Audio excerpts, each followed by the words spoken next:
Hi everyone and welcome back to my channel. If you happen to hear a lawnmower in the background, that is because I cannot escape the sound of the lawnmower. I have been sitting here for a half hour and it hasn't gone away, and at this point I'm running out of time to film, and so I just kind of have to do it with the lawnmower in the background. So I sincerely apologize if that bothers you. In today's video I want to talk about what I think are the 5 best pet geckos. Now, I'm not saying that these are the only geckos that make great pets. You may have a gecko not on this list, or you may want a gecko that's not on this list, and that doesn't mean that it's a bad pet. This is just simply out of my own experience of keeping all these species what I think that the best pets are. Before we get started, I ask that you please subscribe and hit that notification bell, and away we go. So this list is in no particular order, just keep that in mind. But number 1, I have leopard geckos because I love leopard geckos. I wouldn't have 32 if they weren't a fantastic species to keep. They are just so personable. They're so cute. They're small. They're relatively easy to care for. They have good temperaments. There's probably no downsides to them except they don't live forever, you know? I can't honestly think of a downside. Maybe the fact that they require a 30-gallon enclosure, but that doesn't really seem that big to me, so I couldn't really think of it as a downside. Leopard geckos might seem basic to you. You might think leopard geckos, everybody keeps those, that's a pretty basic pet. And I would say, sure, but also sometimes the basic pets are the ones that are the coolest. For example, fire-bellied toads have been kept as a pet frog for many years, and yet they are still sought after because they make such good pets. I think the only downside would be that leopard geckos are kind of seen as a lame or beginner reptile, when in fact they are the opposite. They are just such lovely beings on this earth. I would say that maybe the only other downside is that if you get their care wrong, you might be paying for it financially and otherwise for a long time, because say for example you don't supplement them right, your leopard gecko could get metabolic bone disease. But that could be said for any reptile, so again, I don't really know how that's a downside, but I just wanted to include it because I'm obviously biased. I love leopard geckos. Next up, we have the African fat-tailed gecko, which is often compared to leopard geckos because they look kind of similar and they have similar personalities. But I think personally that leopard geckos are more personable than African fat-tailed geckos. That's just been my experience. I have 3 African fat-tailed geckos. I used to have 4. Well, I mean, I had 1 at the time and I've gotten 3 since. But some of you remember Asha, who was on this channel years ago. She was an African fat-tailed gecko I had. But out of the 4 African fat-tailed geckos I've had and the 33 leopard geckos I've had, I'd say that for the most part, the leopard geckos have a better personality. Now, it's not by much though, because I have Obella and she's a pretty decently tempered African fat-tailed gecko, but my African fat-tailed gecko, Oberon, has bitten me and drawn blood, and Jamie, he hisses at me all the time. Asha didn't really care for me for a while, so I'm gonna say maybe they just don't like me. Maybe they can sense that I have favoritism towards leopard geckos and therefore don't vibe with me.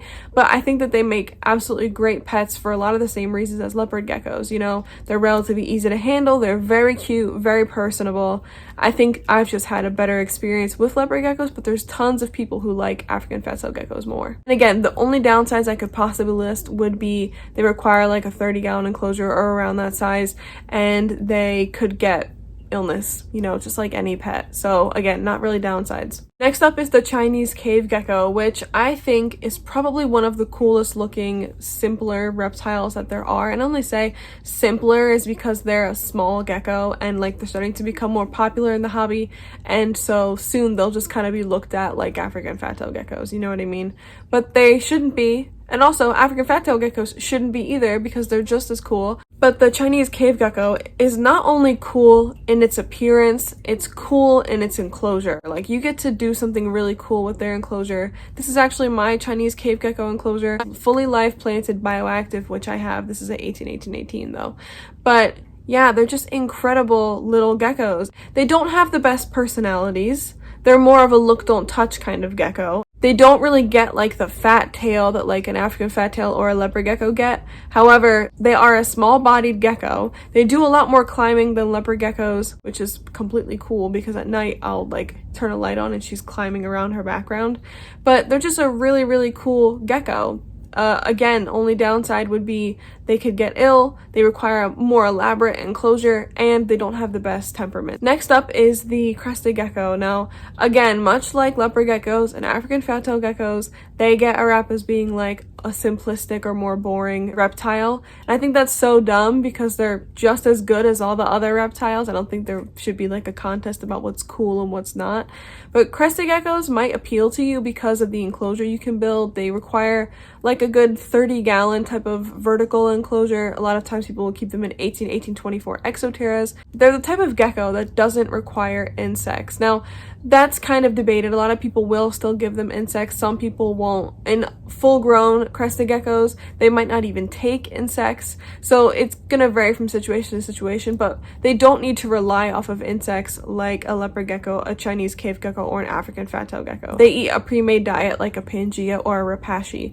So for someone who's a bit more like sketched out by insects and doesn't want to offer them insects, then that might actually be a really good reptile for you. They're also super cool looking and they don't have eyelids, so they just have these really massive eyes that they lick with their tongue to keep them moist.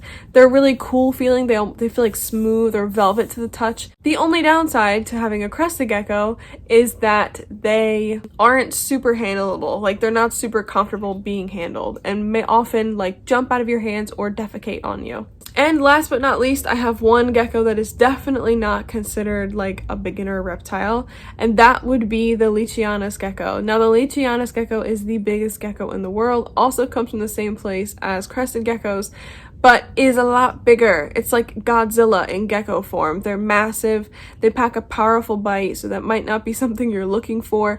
But if you want to get into geckos, or you already are into geckos and you want to take it to the next step, a Leachianus is going to be that, probably. Like, they're just really cool. It's pretty much like having a dinosaur in your house. Like, the sounds they make, the way they move, their mouths, it's impressive. They're impressive geckos. I would say they require more intermediate care, so that might not be something that you're looking to have. They also require elaborate and large enclosures because they are large geckos, so unless you're looking to build a large enclosure, I would not get one. They're also not inexpensive and not super readily available. Like, they're relatively available, but not in comparison to leopard geckos, African fat-tailed geckos, Chinese cave geckos, and crested geckos. All those are not very expensive and you can find them pretty easily, but a Leachianus is gonna be way more expensive and a little bit harder to find. All right, that's it. Those are the 5 pet geckos that I recommend.